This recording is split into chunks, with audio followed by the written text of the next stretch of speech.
ನಿಮ್ದು ಏನು ಜಾಸ್ತಿ ಏನು ಸೇಲ್ ಆಗುತ್ತೆ ಇಲ್ಲಿ ಸರ್? ಚಿಪ್ಸ್ ಜಾಸ್ತಿ ಹೋಗುತ್ತೆ, ಮತ್ತೆ ಶೀಟ್ ಅಂತಿದೆ, ಅದು ಮಕ್ಕಳು ಚಾಕ್ಲೇಟ್ ತರ ತಿನ್ಬೋದು. ಅದು ಬಾಯಲ್ಲಿ ಇಟ್ಕೊಂಡ್ರೆ ಫ್ಲೇವರ್ ಕೊಡ್ತಾ ಇರುತ್ತೆ ನಿಧಾನವಾಗಿ. ಸೊ ಅದು ಮಾಡ್ತೀವಿ. ಅದು ಬಿಟ್ಟರೆ ಹಲಸಿನ ಬೀಜದ ಪುಡಿ ಮಾಡ್ತಾ ಇದೀವಿ.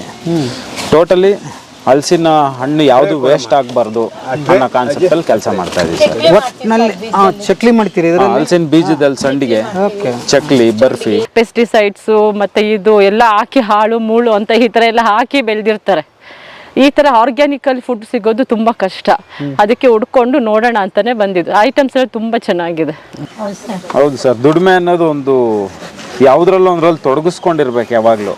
ಸುಮ್ಮನೆ ಇದ್ದಷ್ಟು ಬೇರೆ ಬೇರೆ ರೀತಿ ಆಲೋಚನೆ ಬರ್ತಾ ಇರುತ್ತೆ, ಸೋಂಬೇರಿ ಆಗ್ತಾ ಹೋಗ್ತಾರೆ. ಸೊ ಹಂಗಾಗಿ ಕೆಲಸ ಅನ್ನೋದಿದ್ರೆ ಮೈಂಡ್ ರಿಫ್ರೆಶ್ಮೆಂಟ್ ಇರುತ್ತೆ, ಒಂದು ಜವಾಬ್ದಾರಿ ಅನ್ನೋದು ಇರುತ್ತೆ. ಸರ್, ಯಾವುದೇ ಒಂದು ಸ್ವಂತ ಉದ್ಯಮ ಮಾಡ್ಬೇಕಂದ್ರೆ ತಳಮಟ್ಟದಿಂದ ನಾಲೆಡ್ಜ್ ಇರ್ಬೇಕು ಅದ್ರ ಬಗ್ಗೆ. ಯಾರ ಮೇಲೆನೋ ಡಿಪೆಂಡ್ ಆಗೋದು, ಯಾರೋ ಯಾರ ಜೊತೆಗೋ ಏನೋ ಮಾಡ್ಬೋದು ಅಂತ ಹೋಗೋದು, ಅದು ತುಂಬಾ ಕೇಸಲ್ಲಿ ವರ್ಕ್ ಆಗಲ್ಲ. ಟಿವಿ ಮೊಬೈಲ್ ಎಲ್ಲ ಬಿಟ್ಟು ಬರೋದಿಲ್ಲ ಈಗಿನ ಕಾಲದ ಮಕ್ಕಳು. ಅಟ್ಲೀಸ್ಟ್ ಈಗ ನಾವು ಇದನ್ನೆಲ್ಲ ಇಟ್ಕೊಂಡು ಮೊಬೈಲ್ ಅಲ್ಲಿ ವಿಡಿಯೋದಲ್ಲಿ ತೋರಿಸಿದ್ರೆ ಅವ್ರಿಗೆ ಕ್ಯೂರಿಯಾಸಿಟಿ ಬರುತ್ತೆ. ನೆಕ್ಸ್ಟ್ ನಾನು ಹೋಗ್ಬೇಕು ಅಮ್ಮ ಜೊತೆ ಅನ್ನೋ ಕ್ಯೂರಿಯಾಸಿಟಿ ಇರುತ್ತೆ ಅವ್ರಿಗೆ. ಸೊ ಅದನ್ನ ನಾವು ಕರ್ಕೊಂಡ್ ಬರ್ಬೇಕು ಅವ್ರಿಗೆ. ಸರ್, ಕ್ಯಾಲ್ಕುಲೇಷನ್ಸು ಒಂದೊಂದರಲ್ಲಿ ಜಾಸ್ತಿ ಬರುತ್ತೆ, ಒಂದರಲ್ಲಿ ಕಡಿಮೆ ಬರುತ್ತೆ. ಈಗ ನಾವು ಸೇಲ್ಸ್ ಬೇಸ್ ಮೇಲೆ ನೋಡ್ಕೊಳ್ಳೋದಾದ್ರೆ ವಾರದಲ್ಲಿ 40,000 ರಿಂದ 50,000, 60,000 ಆ ಥರ ವ್ಯಾಪಾರ ಆಗುತ್ತಲ್ವಾ. ಆ ವ್ಯಾಪಾರದಲ್ಲಿ ಪರ್ಸೆಂಟೇಜ್ ಬೇಸ್ ಮೇಲೆ ಹೇಳ್ಬೋದು ಅಷ್ಟೇ ಸರ್. ಇದೆಯಲ್ಲ. ಹೌದು, ಖರ್ಚು ಜಾಸ್ತಿ ಇರುತ್ತೆ. ಈ ಬಿಸ್ನೆಸ್ ಅಲ್ಲಿ ನಾವು 30% ಇಟ್ಕೊಂಡಿದ್ದೀವಿ. ಕೊಬ್ಬರಿ ಎಣ್ಣೆ. ಬರ್ರಿ ಬೀಗ್ರ, ಊಟ ಮಾಡೋಣ. ಬಾಳ್ ಮಂದಾಗ್ಲಿ ತಗೋರಿ. ನಿಮ್ಮ ಬಾಯಾರಿಕೆಯಿಂದ ಹಂಗ ಆಗ್ಲೇವಾ? ಎಷ್ಟಿದು? ಅದು 225 ಅದು 150. ಜನ ಬೀಳ್ತಾಳೆ ಕೊಡೋದು, ತುಂಬ ಜನ ಇದ್ದಾರೆ. ಬಿಸ್ಬಿಟ್ಟು ಬಂದ್ಬಿಟ್ಟು ಬರ್ತೀವಿ.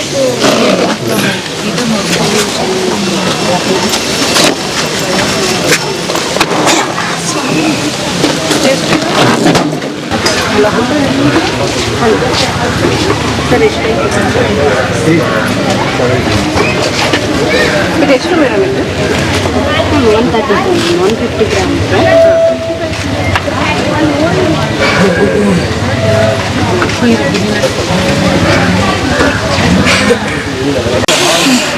ಗೆಳೆಯರೇ, ರಾಗಿ ಕಣದ ಮುಂದಿನ ಎಪಿಸೋಡಿಗೆ ನಿಮಗೆ ಸ್ವಾಗತ. ಇಲ್ಲಿ ನೋಡಿ, ಹಲಸಿನ ಹಣ್ಣು ಹೆಚ್ಚುತ್ತಾ ಇದ್ದಾರೆ ಅಮ್ಮ ಎಲ್ಲ ಮನೆಯವರು ಸೇರಿ. ತುಂಬ ಜನಕ್ಕೆ ಹಲಸಿನ ಹಣ್ಣು ತೆಗೆಯೋದೇ ಗೊತ್ತಿಲ್ಲ. ಇವರು ಹೆಚ್ಚಿ ಇದನ್ನು ಮಾಡಿ ಎಲ್ಲ ಕೊಡ್ತಾ ಇದ್ದಾರೆ. ಬರೀ ಅಷ್ಟೇ ಅಲ್ಲ, ಹಲಸಿನ ಹಣ್ಣಿನಿಂದ ಮಾಡಿರ್ತಕ್ಕಂಥ ಪದಾರ್ಥಗಳು ತುಂಬ ಸಿಗುತ್ತೆ ಇಲ್ಲಿ. ಅದ್ರ ಬೀಜ ಸಿಗುತ್ತೆ. ಬನ್ನಿ ಅವ್ರನ್ನ ಮಾತಾಡ್ಸೋಣ. ಯಾವ ಊರು, ಏನು ಕತೆ ಅಂತ. ಸರ್ ನಮಸ್ತೆ. ನಮಸ್ತೆ ಸರ್. ಯಾವ ಊರು ಸರ್? ಬೆಟ್ಟಲ್ಸೂರು. ಬೆಟ್ಟಲ್ಸೂರು ಎಲ್ಲಿ ಬರ್ತದೆ? ದೇವನಹಳ್ಳಿ ಏರ್ಪೋರ್ಟ್ ಹತ್ರ ಒಂದು 15 ಕಿಲೋಮೀಟರ್ ಅಲ್ಲಿಂದ. ಹೌದಾ? ಯಲಹಂಕ ದೇವನಹಳ್ಳಿ ಮಧ್ಯ ಬರುತ್ತೆ. ಯಲಹಂಕ ನಿಯರ? ಯಲಹಂಕ ದೇವನಹಳ್ಳಿ ಮಧ್ಯ ಬರುತ್ತೆ. ಓಕೆ. ಹಾಂ. ಇದನ್ನ ಎಲ್ಲಿಂದ ತಂದಿದ್ದೀರಿ ಸರ್? ಸರ್, ಇದು ಸುತ್ತಮುತ್ತ ನಮ್ಮೂರು ಸುತ್ತ ಒಂದಷ್ಟು ಕಿಲೋಮೀಟರ್ ಡಿಸ್ಟೆನ್ಸ್ ಇಟ್ಕೋತೀವಿ. ಒಂದು 15 ಕಿಲೋಮೀಟರ್ ರೇಡಿಯಸ್ ಅಲ್ಲಿ. ಸೊ ಬೆಟ್ಟಲ್ಸೂರು, ದೇವನಹಳ್ಳಿ, ದೊಡ್ಡಬಳ್ಳಾಪುರ ಆ ಭಾಗದ ಹಣ್ಣುಗಳಿದೆಲ್ಲ. ಆ ಭಾಗದ ಹಣ್ಣುಗಳು. ಹೌದು. ಎಂಥ ಹಣ್ಣುಗಳು ಇವೇನು? ಇವು ಕೆಮಿಕಲ್ ಹಾಕ್ತಾರ ಇವಕ್ಕೆ? ಇಲ್ಲ ಸರ್, ಕೆಮಿಕಲ್ ಅಂದ್ರೆ ಬೀಜದ ಮರ ಇದೆಲ್ಲ. ಬೀಜದ ಮರ? ಹೌದು. ಗ್ರಾಫ್ಟೆಡ್ ವೆರೈಟಿ ಯಾವುದು ಇಲ್ಲ. ಪ್ರತಿಯೊಂದು ಮರದ ಹಣ್ಣು ಒಂದೊಂದು ತಳಿ ಇದ್ದಂಗೆ. ಈಗ ನ್ಯಾಚುರಲ್ ಆಗಿ ಯಾವುದೇ ಹಣ್ಣಾಗ್ಲಿ ಒಂದು ರೀತಿ ಒಂದಿದ್ದಂಗಿರಲ್ಲ. ಹೌದಾ? ಪ್ರತಿಯೊಂದು ಹಣ್ಣು ಮನುಷ್ಯರಿದ್ದಂಗೆ, ನೀವಿದ್ದಂಗೆ ನಾನಿರಲ್ಲ. ಪ್ರತಿಯೊಂದು ಬೀಜ ಹಾಕಿದಾಗೂ ಅದರದೇ ಆದ ವಿಶೇಷ ಗುಣ ಇರುತ್ತೆ.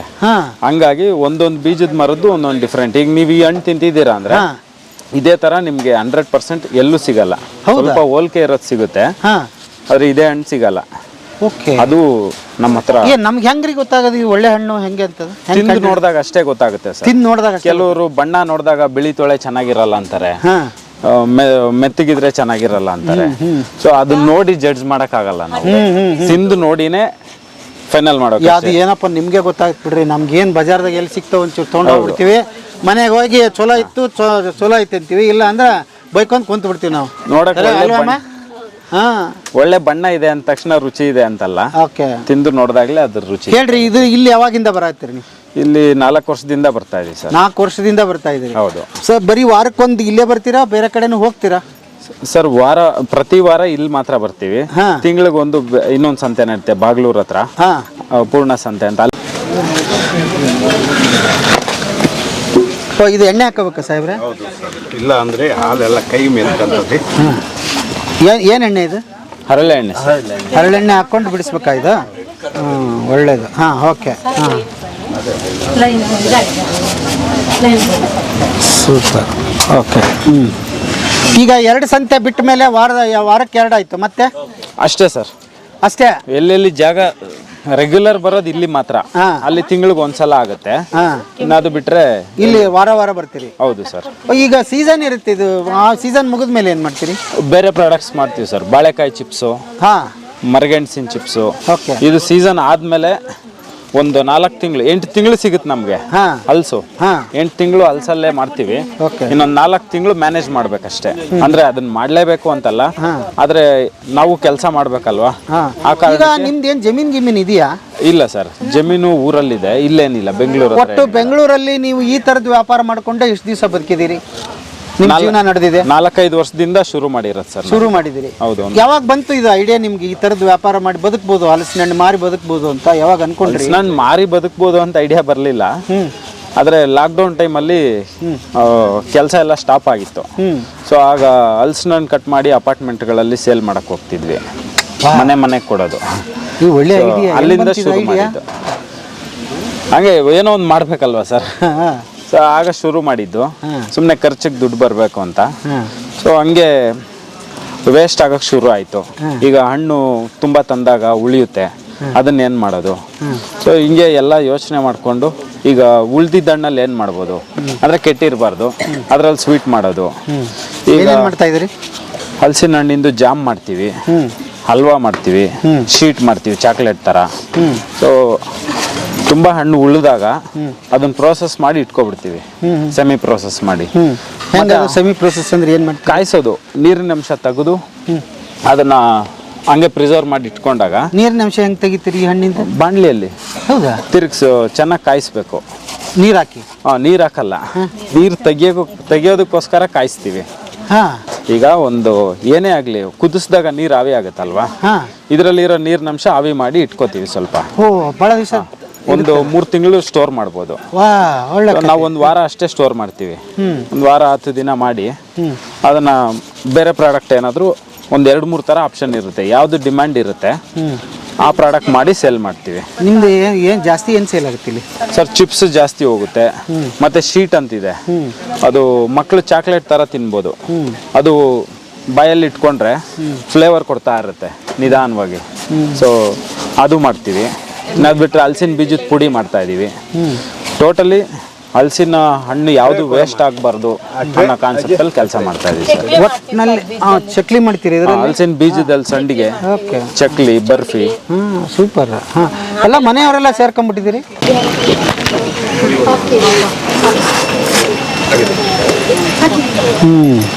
ಅಮ್ಮ, ನಿಮ್ಮ ಹೆಸರು?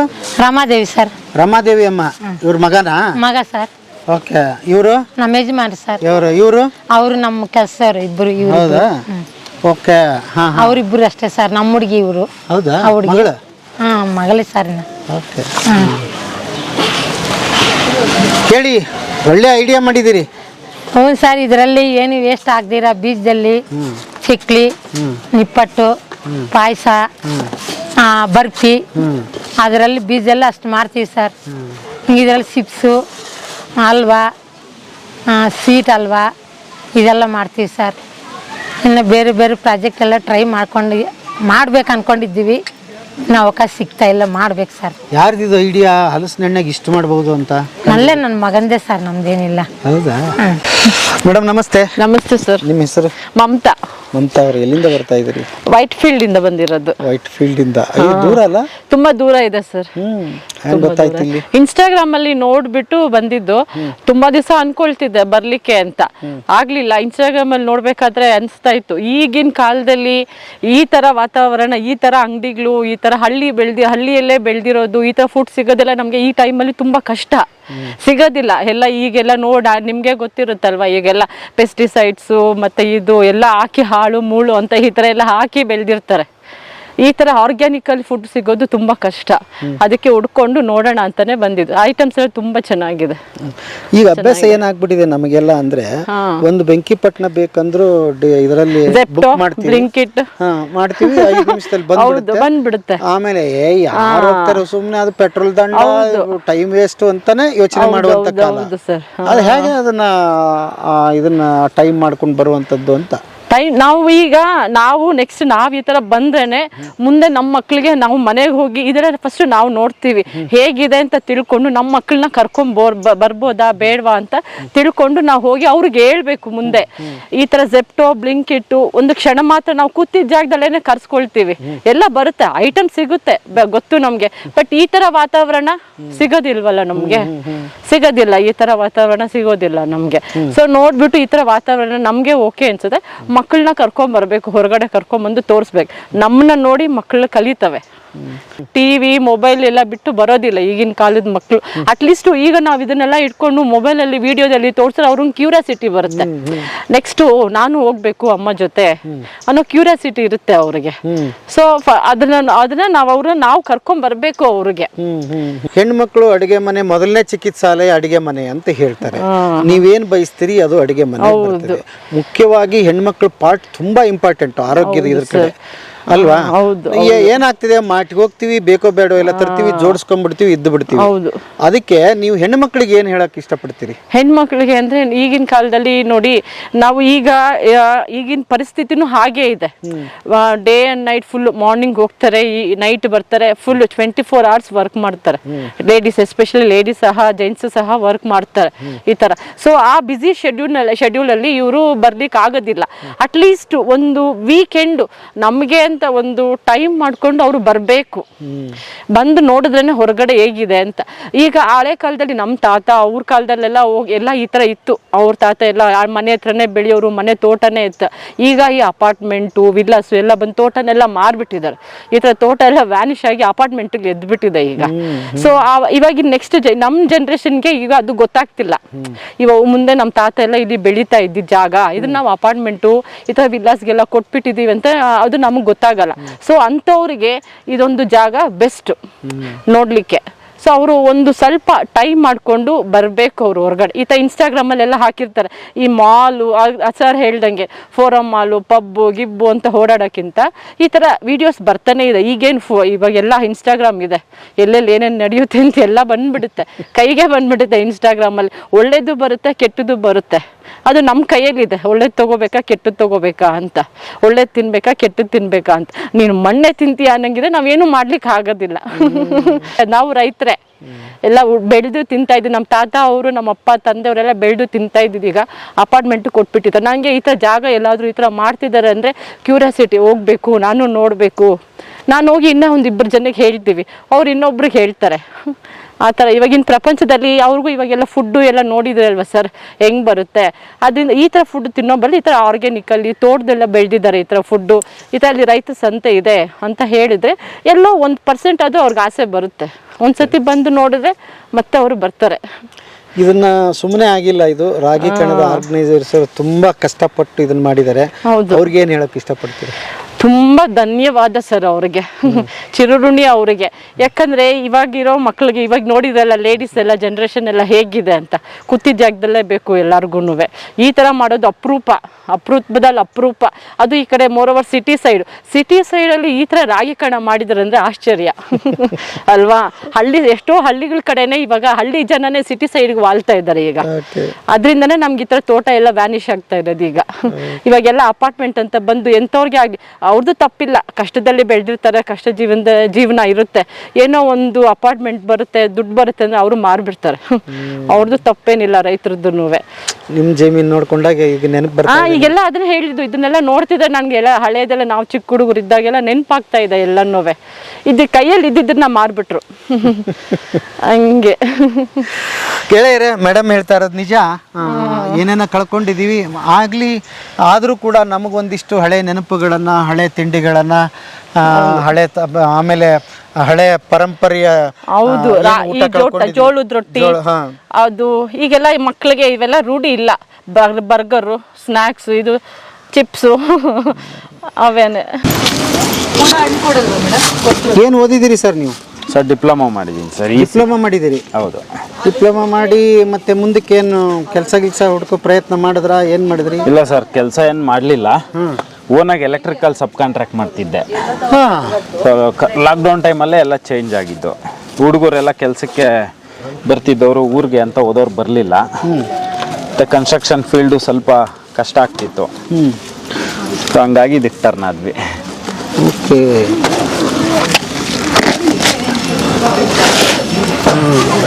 ಅಂದ್ರೆ ಈಗ ಓದಿಗೆ ಕೆಲಸಕ್ಕೆ ಏನು ಸಂಬಂಧ ಇಲ್ಲ? ಹೌದು ಹೌದು. ಹಾಂ ಹೌದು ಸರ್. ವೆಹಿಕಲ್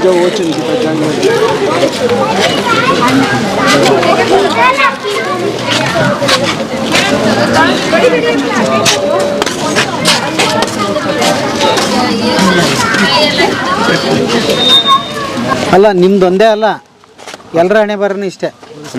ಓದೋದೊಂದು, ಕೆಲಸ ಮಾಡೋದೊಂದು. ನಾನು ಹೇಳೋದು, ಮೊದಲಿನಿಂದನೇ ಶುರು ಮಾಡಿಬಿಟ್ರೆ ಟೈಮ್ ಉಳಿಯುತ್ತೆ, ಕಾಸು ಉಳಿಯುತ್ತೆ, ಎಲ್ಲ ಉಳಿತಿದೆ.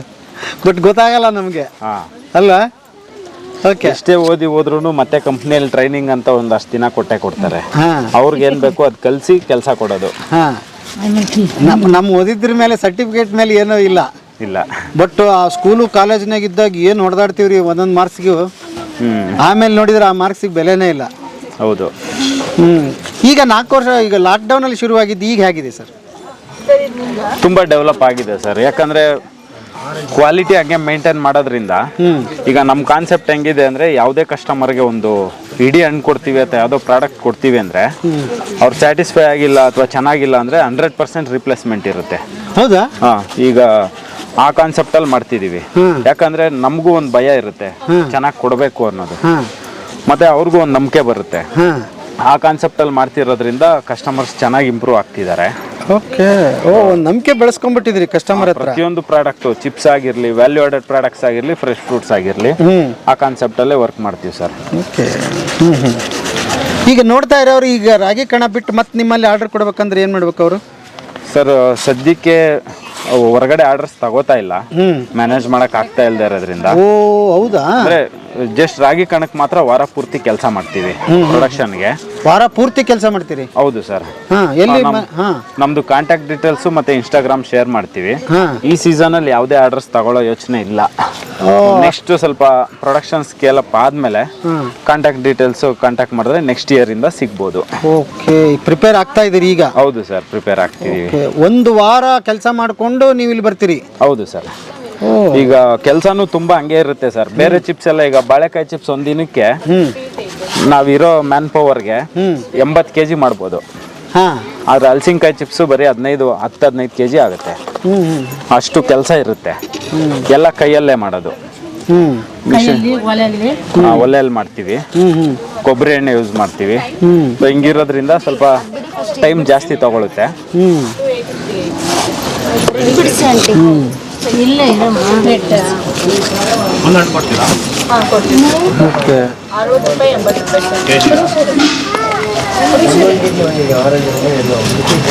ಎಷ್ಟು ಗಂಟೆ ಕ್ಲೋಸ್ ಇಲ್ಲಿ ಸರ್? 10 ರಿಂದ 3 ಅಂತ ಟೈಮಿಂಗ್ ಇರೋದು. ಬೆಳಗ್ಗೆ 9 ಗಂಟೆಗೆ ಶುರು ಆಗ್ತಾರೆ ಬರೋದು ರೆಗ್ಯುಲರ್ ಕಸ್ಟಮರ್ಸು. ಕ್ಲೋಸಿಂಗ್ ಟೈಮು ಒಂದು 5 ಗಂಟೆವರೆಗೂ ಇರ್ತೀವಿ. ನಾರ್ಮಲ್ ಆಗಿ ಅಫಿಷಿಯಲ್ ಟೈಮಿಂಗ್ಸ್ ಮೆನ್ಷನ್ ಮಾಡಿರೋದು 10 ರಿಂದ 3, ಆದರೆ 9 ರಿಂದ 5ವರೆಗೂ ನಡೆಯುತ್ತೆ. ಏನು ರೇಟ್ ಇವೆಲ್ಲ ಸರ್? ಅರ್ಶಿನ ಕಲರ್ ತೊಳೆ ಬಿಡಿಸಿರೋದು 280 ರೂಪಾಯಿ kg. ಹಾಂ. ಈ ಕೇಸರಿ ಕಲರು, ಕೆಂಪು ಬಣ್ಣದ್ದು 380 ರೂಪಾಯಿ. ಓ, ಅದೇನದು ಡಿಫ್ರೆನ್ಸ್ ಸರ್? ಇದು ತುಂಬ ಡಿಮ್ಯಾಂಡು ಮತ್ತು ರೇರ್ ಸಿಗೋದು. ಹೌದಾ? ಕೆಲವು ಭಾಗದಲ್ಲಿ ಮಾತ್ರ ಸಿಗುತ್ತೆ. ಈಗ ನೀವು ಕೊಯ್ತಾ ಇದ್ರಲ್ಲ ಇದು ಯಾವುದು? ಕೇಸರಿ ಬಣ್ಣ ಬರುತ್ತೆ ಸರ್, 380 ರೂಪಾಯಿ ಕೆಜಿ. ಓಕೆ.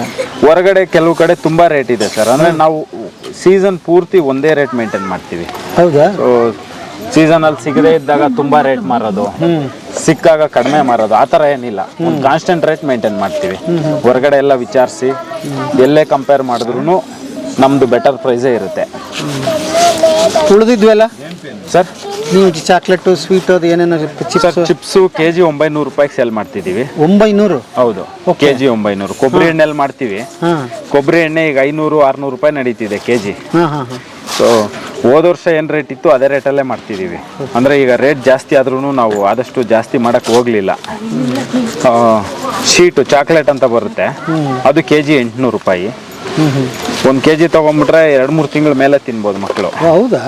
ಆರಾಮಾಗಿ ಇಟ್ಕೋಬೋದು. 6 ತಿಂಗಳವರೆಗೂ ಶೆಲ್ಫ್ ಲೈಫ್ ಇರುತ್ತೆ. ಈ ಥರ. ಇದು ಎಲೆ ಯಾವ್ದಿದು? ತೇಗದೆಲೆ ಸರ್. ತೇಗದೆಲೆ? ಹೌದು. ಈ ಪ್ಲಾಸ್ಟಿಕ್ ಕವರ್ಸ್ನ ಅವಾಯ್ಡ್ ಮಾಡೋದಕ್ಕೋಸ್ಕರ ಎಲೆಯಲ್ಲಿ ಪ್ಯಾಕ್ ಮಾಡಿ ಕೊಡ್ತೀವಿ ಪಾರ್ಸಲ್ ತಗೊಳ್ಳೋ. ಚೆನ್ನಾಗಿ ಮಾಡಿದಿರಿ ಇದೊಂದು ಕಾನ್ಸೆಪ್ಟ್. ಇಲ್ಲಿ ಬಂದಾಗಿಂದ 4 ವರ್ಷದಿಂದ ಎಲೆಯಲ್ಲೇ ಪ್ಯಾಕ್ ಮಾಡ್ತಿದ್ದೀವಿ. ಆಲ್ಮೋಸ್ಟ್ ಒಂದೊಂದು ಸೀಸನ್ಗೆ 10,000 ಸಾವಿರ ಕವರ್ ಸೇವ್ ಮಾಡ್ತೀವಿ. ಒಂದೊಂದು ಸೀಸನ್ಗೆ ಅಷ್ಟು ಕವರ್ ಅವಾಯ್ಡ್ ಮಾಡ್ತಿದ್ದೀವಿ ಅಂದರೆ ನಮಗೂ ಒಂಥರ ಸಮಾಧಾನ. ಅದ್ಭುತ ರೀ, ಭಾಳ ಖುಷಿ ಆಯಿತು. ಓಕೆ, ಎಲ್ಲ ವ್ಯಾಪಾರಸ್ಥರು ಹಿಂಗೆ ಮಾಡಿದ್ರೆ ಅದ್ಭುತ. ಓಕೆ, ಇನ್ನು ದುಡಿಯೋ ವಿಚಾರಕ್ಕೆ ಬಂದರೆ ಸರ್, ನೀವೆಲ್ಲಾದರೂ ಒಂದು ಕಂಪ್ನಿಗೆ ಸೇರಿಕೊಂಡ್ರೆ ಭಾಳ ಅಂದರೆ ಎಷ್ಟು ಕೊಡೋರು ಸರ್ ಸಂಬಳ? 25,000-30,000 ಸಾವಿರ? ಹೌದು ಸರ್. ಅಲ್ವಾ? ಈಗ ನನಗೆ ಭಾಳ ಖುಷಿ ಆಗ್ತಿರೋದು ಏನಂದರೆ ಇಡೀ ಫ್ಯಾಮಿಲಿ ಇದರಲ್ಲಿ ತೊಡಗಿಸ್ಕೊಂಡಿದ್ದೀರಿ. ದುಡ್ಡಿನ ವಿಚಾರ ಹೇಳ್ತಿಲ್ಲ ನಾನು.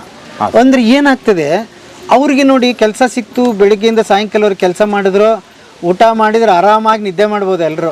ಹೌದು. ನೀವು ಮನೆಯಲ್ಲಿ ಇದ್ದುಬಿಟ್ರೆ ಇನ್ನೊಬ್ರದ್ದು ಇನ್ನೊಂದು ಮಾತಾಡ್ಕೊಂಡು ಮೈಂಡ್ ಸೆಟ್ ಹಾಳಾಗ್ಬಿಡುತ್ತೆ ಸರ್, ದುಡಿಮೆ ಇಲ್ಲ ಅಂದರೆ. ಅಲ್ವಾ? ಹೌದು. ಅದ್ರ ಬಗ್ಗೆ ಏನು ಹೇಳ್ತೀರಿ? ದುಡಿಮೆ ಭಾಳ ಅವಶ್ಯಕ. ಅದು ದುಡ್ಡಿನಿಂದಾನೇ ಇರ್ಬೋದು, ಮನಶಾತಿಯಿಂದ ಕೂಡ ಇರ್ಬೋದು. ಹೌದು ಸರ್. ದುಡಿಮೆ ಅನ್ನೋದು ಒಂದು ಯಾವುದ್ರಲ್ಲೂ ಒಂದ್ರಲ್ಲಿ ತೊಡಗಿಸ್ಕೊಂಡಿರ್ಬೇಕು ಯಾವಾಗಲೂ. ಸುಮ್ಮನೆ ಇದ್ದಷ್ಟು ಬೇರೆ ಬೇರೆ ರೀತಿ ಆಲೋಚನೆ ಬರ್ತಾ ಇರುತ್ತೆ. ಅದ್ಭುತ. ಸೋಂಬೇರಿ ಆಗ್ತಾ ಹೋಗ್ತಾರೆ. ಸೊ ಹಂಗಾಗಿ ಕೆಲಸ ಅನ್ನೋದಿದ್ರೆ ಮೈಂಡ್ ರಿಫ್ರೆಶ್ಮೆಂಟ್ ಇರುತ್ತೆ, ಒಂದು ಜವಾಬ್ದಾರಿ ಅನ್ನೋದು ಇರುತ್ತೆ. ನೀವು ಹೇಳ್ದಂಗೆ ದುಡ್ಡು ಅನ್ನೋದು ಬಿಟ್ಟು ಬೇರೆ ಬೇರೆ ಬೇರೆ ಬೇರೆ ರೀತಿ ಎಷ್ಟೋ ಥರ ಬೆನಿಫಿಟ್ಸ್ ಇದೆ ಕೆಲಸ ಅನ್ನೋದ್ರಿಂದ. ದುಡ್ಡು ಒಂದು ಲಾಸ್ಟ್ ಆಪ್ಷನ್ ಅಂತಾನೆ ಹೇಳ್ಬೋದು, ಸೆಕೆಂಡ್ರಿ ಅದು. ಅಲ್ಲ, ದುಡ್ಡು ಬೇಕೇ ಬೇಕು ಮನುಷ್ಯನಿಗೆ. ಬಟ್ ಏನಂದ್ರೆ ಆ ದುಡ್ಡು ಅನುಭವಿಸಕ್ಕಾದ್ರೆ ನಮ್ಮ ಆರೋಗ್ಯ, ನಮ್ಮ ಮನಸ್ಥಿತಿ ಚೆನ್ನಾಗಿರ್ಬೇಕಲ್ಲ ಸರ್. ನೀವು ಕೋಟಿ ದುಡಿದ್ರಿ ಅಂತಾನೆ ಅನ್ಕೊಂಬೇಡ, ಈ ಮನಸ್ಥಿತಿ ಚೆನ್ನಾಗಿಲ್ಲ ನೋಡಿ, ಹಿಂಗ್ ಕುತ್ಕೊಂಡ ನೆಮ್ಮದಿ ಇರಲ್ಲ. ನೋಡಿ ಅಮ್ಮ ಚೆನ್ನಾಗಿ ಹೇಳಿದ್ರು, ನೆಮ್ಮದಿ ಇರಲ್ಲ.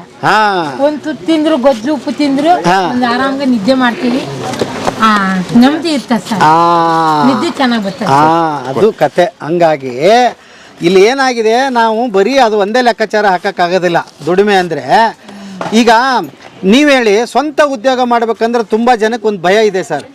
ಅದು ನಡೆಯುತ್ತೋ ಇಲ್ವೋ, ಅದ್ರ ಮಾರುಕಟ್ಟೆ ಹೇಗೆ, ಅದು ನಡೆದಿಲ್ಲ ಅಂದರೆ ಏನು ಮಾಡೋದು, ಆಮೇಲೆ ತುಂಬ ಬಂಡವಾಳ ಹಾಕ್ಬಿಡ್ತಾರೆ, ಸೋತು ಹೋಗ್ಬಿಡ್ತಾರೆ, ಅಂಥವ್ರಿಗೆಲ್ಲ ಏನು ಹೇಳ್ತೀರಿ ಸರ್? ಯಾವುದೇ ಒಂದು ಸ್ವಂತ ಉದ್ಯಮ ಮಾಡ್ಬೇಕಂದ್ರೆ ತಳಮಟ್ಟದಿಂದ ನಾಲೆಡ್ಜ್ ಇರ್ಬೇಕು ಅದ್ರ ಬಗ್ಗೆ. ಯಾರ ಮೇಲೆನೋ ಡಿಪೆಂಡ್ ಆಗೋದು, ಯಾರೋ ಯಾರ ಜೊತೆಗೋ ಏನೋ ಮಾಡ್ಬೋದು ಅಂತ ಹೋಗೋದು, ಅದು ತುಂಬಾ ಕೇಸಲ್ಲಿ ವರ್ಕ್ ಆಗಲ್ಲ. ಪ್ರತಿಯೊಂದು ಸ್ಟೇಜ್ ಇಂದಾನು ನಾಲೆಡ್ಜ್ ಇದ್ದು ಮಾಡಿದ್ರೆ ಸಕ್ಸಸ್ ರೇಟ್ ಜಾಸ್ತಿ ಇರುತ್ತೆ. ಮತ್ತೆ ವರ್ಕ್ ಆಗುತ್ತೋ ಇಲ್ಲೋ ಅನ್ನೋ ಭಯ ಪ್ರತಿಯೊಬ್ಬರಿಗೂ ಇದ್ದೇ ಇರುತ್ತೆ. ಆ ಪ್ರತಿಯೊಂದು ಸ್ಟೇಜಲ್ಲೂ ಬರೋ ಚಾಲೆಂಜಸ್ನ ಹೆಂಗೆ ಫೇಸ್ ಮಾಡ್ತಾ ಹೋಗ್ತೀವಿ, ಸೊ ಆಗ ಸಕ್ಸಸ್ ಸಿಗುತ್ತೆ. ಯಾಕಂದ್ರೆ ನಾವು ಎಂಟ್ರಿ ಕೊಡಕ್ ಮುಂಚೆನೆ ಏನಾಗುತ್ತೋ ಅಂತ ಯೋಚನೆ ಮಾಡ್ತಿದ್ರೆ ಅದೇ ಯೋಚನೆಯಲ್ಲೇ ನಿಂತಿರ್ತೀವಿ. ಅಲ್ಲಿ ಪ್ರಯತ್ನ ಪಟ್ಟಾಗ್ಲೇ ಪ್ರಾಬ್ಲಮ್ ಏನಿದೆ, ಸಾಲ್ವ್ ಯಾವ ತರ ಮಾಡ್ಕೋಬಹುದು ಅಂತ ಯೋಚನೆ ಮಾಡಕ್ ಅವಕಾಶ ಸಿಗೋದು. ಇಲ್ಲ ಅಂತಂದ್ರೆ ಅದೇ ಯೋಚನೆಯಲ್ಲಿ ಅಲ್ಲೇ ಸ್ಟ್ರಕ್ ಆಗಿರ್ತೀವಿ. ನಿಮ್ಗೂ ಕೂಡ ಶುರು ಮಾಡಿದಾಗೆ ಅನ್ಸಿತ್ತಾ, ನಡೆಯುತ್ತಾ ಇಲ್ವಪ್ಪ, ಇದನ್ನ ಹ್ಯಾಕ್ ಮಾಡೋದು, ಏನ್ ಕತೆ, ಏನು ಹೊಸ ಚಾಲೆಂಜಸ್ ಏನ್ ಬಂದಿತ್ತು ಸರ್ ನಿಮ್ಗೆ? ತುಂಬಾ ಬರುತ್ತೆ ಸರ್. ಈಗ ಎಕ್ಸಾಂಪಲ್ಗೆ ಮೊದಲನೇ ಸಲ ನಾವು ಹಣ್ಣು ಮಾತ್ರ ಸೇಲ್ ಮಾಡ್ತಾ ಇದ್ವಿ. ಹಣ್ಣು ಸೇಲ್ ಮಾಡಿದಾಗ ಚಿಪ್ಸ್ ಮಾಡಕ್ಕೆ ಶುರು ಮಾಡಿ 2 ವರ್ಷ ಸ್ಟಾಪ್ ಮಾಡಿದ್ದೆ. ಗೊತ್ತಿಲ್ಲ ಹೆಂಗ್ ಮಾಡೋದು ಅಂತ. ಮೆತ್ತಗಾಗ್ತಿತ್ತು, ತುಂಬಾ ಸಾಫ್ಟ್ ಆಗ್ತಿತ್ತು. ಸುಮಾರು ಜನ ಕೇಳಿದೆ, ಯಾರು ಹೇಳಲಿಲ್ಲ. ಸೊ 2 ವರ್ಷ ಇದು ನನ್ನ ಕೈಯಲ್ಲಿ ಆಗಲ್ಲ ಅಂತ ನಿಲ್ಸಿದ್ದೆ. ಹಿಂಗೆ ಎಲ್ಲೋ ಒಂದ್ ಕಡೆ ವಿಸಿಟ್ ಮಾಡಿದಾಗ ಅವರು ಸೊಲ್ಯೂಷನ್ ಕೊಟ್ರು, 2 ಸಲ ಫ್ರೈ ಮಾಡಿದ್ರೆ ಬೆಟರ್ ಟ್ರೈ ಮಾಡಿ ಅಂತ. ಅವಾಗಿಂದ ಅದೇ ಮೆಥಡ್ ಫಾಲೋ ಮಾಡ್ತೀವಿ. ಸೊ ಆಮೇಲೆ ಶುರು ಮಾಡಿದ್ದು. ಸೊ ಆ ಒಂದು ಪ್ರಾಬ್ಲಮ್ ನಾನು ಸಾಲ್ವ್ ಮಾಡ್ಕೊಳಕ್ಕೆ 2 ವರ್ಷ ಟೈಮ್ ತಗೊಂಡೆ. ಹಂಗೆ ಬಿಟ್ಟಿಲ್ಲ ನೀವು ಇದನ್ನ, ಏನೋ ತೊಂದರೆ ಬಂತು ಅಂತ. ಬಿಟ್ಟಿಲ್ಲ ಅಂತಂದ್ರೆ ಎಲ್ಲೋ ಒಂದ್ ಕಡೆ ಯಾರಾದ್ರೂ ಮಾಡ್ತಾ ಇರೋರ್ನ ಅಥವಾ ಕೇಳೋದು, ಅದಕ್ಕೆ ಪರಿಹಾರ ತಿಳ್ಕೊಳ್ಳೋದು, ಪ್ರಯತ್ನ ಪಡ್ತಾ ಇದ್ರೆ ಎಲ್ಲೋ ಒಂದು ಸೊಲ್ಯೂಷನ್ ಇರುತ್ತೆ. ಅದೇ ತರ ಪ್ರತಿಯೊಂದು ಪ್ರಾಡಕ್ಟು ಅಷ್ಟೇ. ಏನೋ ಒಂದು ಟ್ರೈ ಮಾಡಿದಾಗ ಪ್ರಾಬ್ಲಮ್ ಬಂತು ಅಂತಂದ್ರೆ ಅದನ್ನ ಇಟ್ಕೊಂಡು ಈ ತರ ಆಗುತ್ತೆ, ಏನ್ ಮಾಡೋದು ಅಂತ ಸೊಲ್ಯೂಷನ್ ಚೆಕ್ ಮಾಡ್ತಾ ಹೋಗ್ತೀವಿ. ಎಲ್ಲಿ ಸಾಲ್ವ್ ಆಗುತ್ತೋ ಅಲ್ಲಿಂದ ಕಂಟಿನ್ಯೂ ಮಾಡ್ತೀವಿ. ಆದ್ರೆ ಅದನ್ನ ಬಿಟ್ಟಿರಲ್ಲ, ಆದ್ರೆ ಮಾಡೇ ಮಾಡ್ತೀವಿ ಅಂತ ಅದ್ರ ಮೇಲೆನೆ ಬೀಳಲ್ಲ. ಬೇರೆ ಯಾವ್ದು ನಡೀತೆ ಅದ್ರ ಮೇಲೆ ಫೋಕಸ್ ಮಾಡ್ಕೊಂಡು ಆಗದೆ ಇರೋದನ್ನ ಸಾಲ್ವ್ ಮಾಡಕ್ ಕೆಲಸ ಮಾಡ್ತೀವಿ ಸರ್. ಅದ್ಭುತ.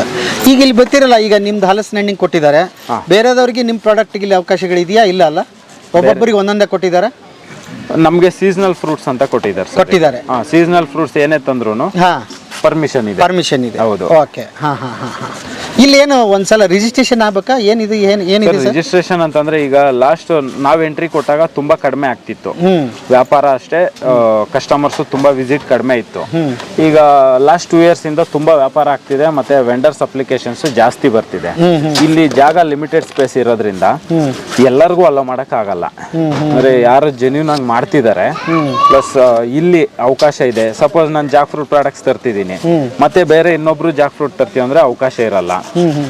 ಎಲ್ಲಾ ರೀತಿ ಚೆಕ್ ಮಾಡಿ ಜಾಗನೂ ಸಾಕಾಗುತ್ತಾ ಅಂತ ನೋಡ್ಕೊಂಡು ಅಲೋ ಮಾಡ್ತಿದ್ದಾರೆ. ಪ್ರೊಸೀಜರ್ ಬಂದು ಮೇಲ್ ಮಾಡ್ಬೇಕಾಗತ್ತೆ. ರಾಗಿ ಕಣ ಮೇಲ್ಗೆ ಒಂದು ಮೆಸೇಜ್ ಮಾಡಿದಾಗ ಅವರು ಕೋರ್ ಟೀಮಲ್ಲಿ ಎಲ್ಲ ಚೆಕ್ ಮಾಡ್ಕೊಂಡು ಮೀಟಿಂಗ್ ಅಲ್ಲಿ ಡಿಸೈಡ್ ಮಾಡ್ತಾರೆ. ಸಪೋಸ್ ಅಲೋ ಮಾಡ್ಬೋದು ಅಂತಂದ್ರೆ ನಿಮಗೆ ಮತ್ತೆ ರಿಪ್ಲೈ ಬರುತ್ತೆ ಅಥವಾ ಕಾಲ್ ಮಾಡ್ತಾರೆ. ಈ ತರ ಸೆಲೆಕ್ಷನ್ ಪ್ರೋಸೆಸ್ ಇರುತ್ತೆ ಸರ್. ಆದ್ರೆ ಇತ್ತೀಚೆಗೆ ಯಾವುದೇ ಹೊಸ ವೆಂಡರ್ಸ್ಗೂ ತುಂಬಾ ವಾರಕ್ಕೆ ಸುಮಾರು ಅಪ್ಲಿಕೇಶನ್ಸ್ ಬರುತ್ತೆ ಅಂತ ವೆಂಡರ್ಸ್ ಮೀಟಿಂಗ್ ಅಲ್ಲಿ ಹೇಳ್ತಿರ್ತಾರೆ. ಆದ್ರೆ ಎಲ್ಲರಿಗೂ ಅಲೋ ಮಾಡೋದು ಕಷ್ಟ ಅಲ್ವಾ?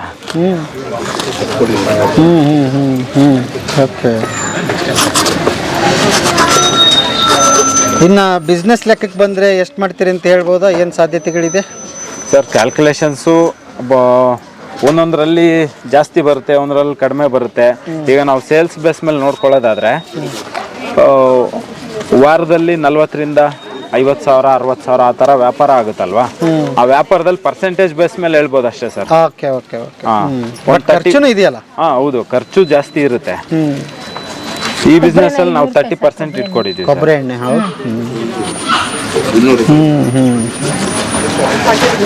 ಓಕೆ. ಇನ್ನೊಬ್ರಿಗೆ ಸ್ಫೂರ್ತಿ ಸರ್ ನೀವು. ಯಾಕೆ ಅಂದರೆ ಇವತ್ತು ನಮ್ಗೆ ಕರೆದು ಕೈ ಹಿಡಿದು ಕೆಲಸ ಕೊಡೋರು ಯಾರೂ ಇಲ್ಲ. ನಮ್ಮ ಕೆಲಸ ನಾವೇ ಹುಡುಕೋಬೇಕು.